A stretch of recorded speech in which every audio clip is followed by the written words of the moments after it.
Section 4 has to be one of the most famous and well-known sections in the entire Doctrine and Covenants.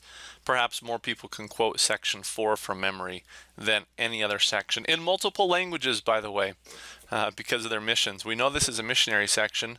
However, I want to present the context to you and what the Lord was saying and to who he was saying it to. This is actually a revelation given to Joseph Smith Sr. This is Joseph's father. That's an actual painting, by the way. Joseph's father came down to visit his son Joseph Smith in Harmony, Pennsylvania.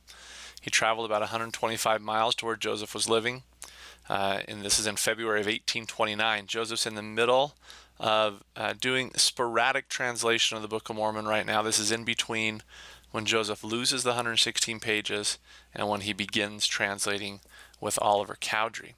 While his father's there, Joseph's going to receive this revelation. A little bit about Joseph Smith Sr. He's a great man, an interesting man. A little bit about his background. He had suffered a lot of financial setbacks. At one point, he and Lucy Smith, his wife, I don't want to say that they were rich, but they were well off. They had received a large dowry from Lucy's family when they got married. Joseph Smith Sr. invested almost all of his money in a ginseng root operation where they were going to grow ginseng root and have somebody sell it over in the Orient, which they did. And the person took the ginseng root, sold it, and they never got the money back. It crippled them financially, which is why Joseph says later in his life they had to move around from place to place. And Joseph was from a poor family. A lot of it was because they lost it in bad financial decisions. As it says here as well, Joseph Smith Sr. was distanced from some of the organized churches at his time. He wouldn't join any of the formal churches through baptism.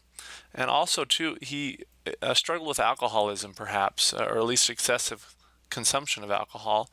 And notice here he says to his son Hiram one time, quote, "I have not always set that example before my family that I ought."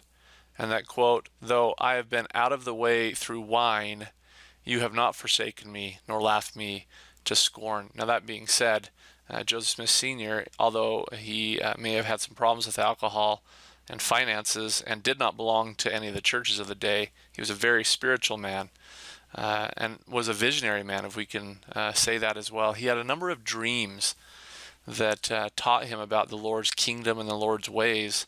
And this is an interesting one. Take a look at this. This is one of his dreams he reported, quote, "Traveling a short distance farther, I came to a narrow path. This path I entered, and when I had traveled a little way in it, I beheld a beautiful stream of water which ran from the east to the west. Of this stream I could see neither the source nor yet the termination, but as far as my eyes could extend, I could see a rope running along the bank of it, about as high as a man could reach, and beyond me was a low but very pleasant valley in which stood a tree, such as I have never seen before. It was exceedingly handsome, insomuch that I looked upon it with wonder and admiration. Its beautiful branches spread themselves somewhat like an umbrella, and it bore a kind of fruit, in the shape much like a chestnut burr, and as white as snow, or if possible whiter.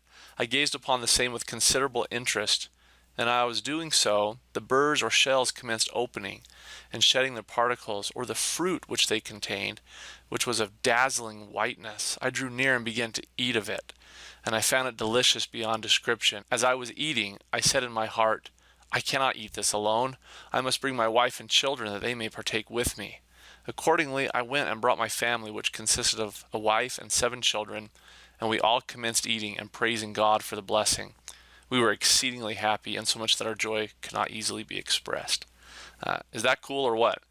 He basically just reported that in one of his visions or dreams of the night, he saw the tree of life, similar to what Father Lehi and others have seen as well.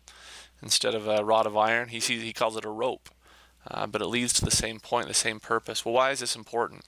Because Joseph Smith Sr. has these internal desires to follow God and to have his will be fulfilled. He begins to see that it's being fulfilled through his very son, Joseph Smith Jr., who is restoring the Lord's fullness of the everlasting gospel.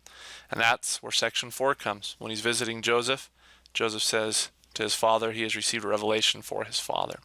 Now, back to the context of it. Many people view this as a missionary section. It's appropriate to be applied to a missionary section. It's definitely beneficial for missionaries. However, this is not in its historical context a missionary section. Joseph Smith Sr., here, he was never called on a mission. He never served a mission. So what is this section all about if the Lord's not calling him on a mission?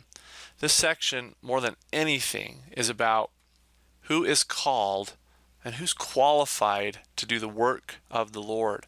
Look for those two things as you study this section: who the Lord calls and what qualifies them. You're going to see some things mentioned specifically for Joseph Smith Sr.